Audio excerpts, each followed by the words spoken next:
بنا به اطلاع دریافتی پایگاه خبری بامداد، تفتیش پرونده مؤلف کتاب حوادث روزگار من عبدالخلیل خالقزاده، محرر این کتاب عبدالقادر رستم و ناشر آن مدیر نشریات ارگراف سوراب رجبزاده به انجام رسیده. داستانی کل تاجیکستان این یکی از پرونده های از همه پرسر و صدای سال را در اول سال نو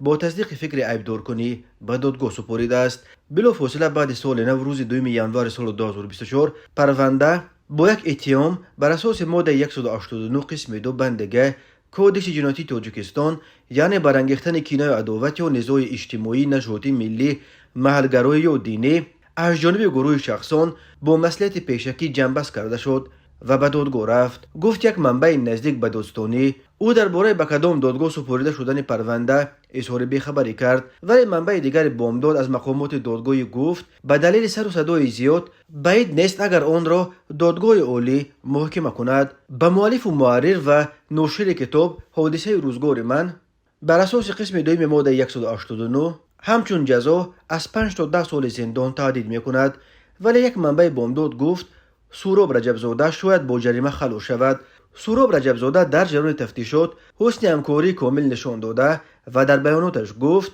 که متن کتاب را در نشریات ارگراف پیش از چاپ مطالعه و تشخیص نکرده بود و خود او از بس که بعدی به شناخته اعتماد داشت کتاب را نخوانده به نشریان اجازه داده است و گویا قادر رستم بر علاوه گفته باشد که جوابگریش به گردن من نقل کرد. این منبع وقتی ماه اکتبر زمان تفتیش پرونده را بار اول تمدید کردند، سر و صداهای هم برخواسته بود که گویا تفتیشات میخواهد فعالیت‌های صاحبکاری عبدالخلیل خالقزاده از جمله تجارت‌های مشترکش با عبدالمومن یتیموف برادر سید مومن یتیموف رئیس کمیته دولتی امنیت ملی تاجیکستان را هم تحقیق کند. ولی به گفته منابع بامداد تفتیشات بر اساس معامله‌های از حد عیبنامه اول که بر اساس قسم دوم ماده 189 اعلان شده بود فراتر نرفت. منابع بامداد ماه دکبر خبر داده بودند که تفتیش پرونده اساساً تمام شده است و الکی در اول سال نو به دادگاه سپرده می شود.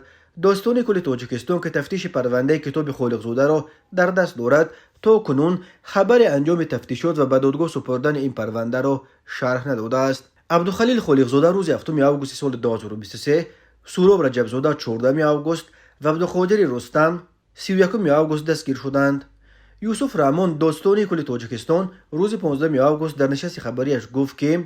فرمان بازداشت عبدالخلیل خالقزاده را شخصا خودی او داده است. اما منتقدان و مخالفین حکومت پرونده کتاب حوادث روزگار من را حمله بی‌پرده به آزادی بیان بین هم در تاجیکستان خیلی محدود شدن امیده محکوم میکند. به عقیده منتقدان سبب اصلی تعقیب مؤلف کتاب انتقادهایش از فضای امروزه کشور به خصوص از فشار به سرمایه‌گذاران و صاحبکاران و به یک مریض فراگیر تبدیل یافتن فساد و کروپسی در تاجیکستان است و قصه اون جوانزن تنها یک بهانه شد.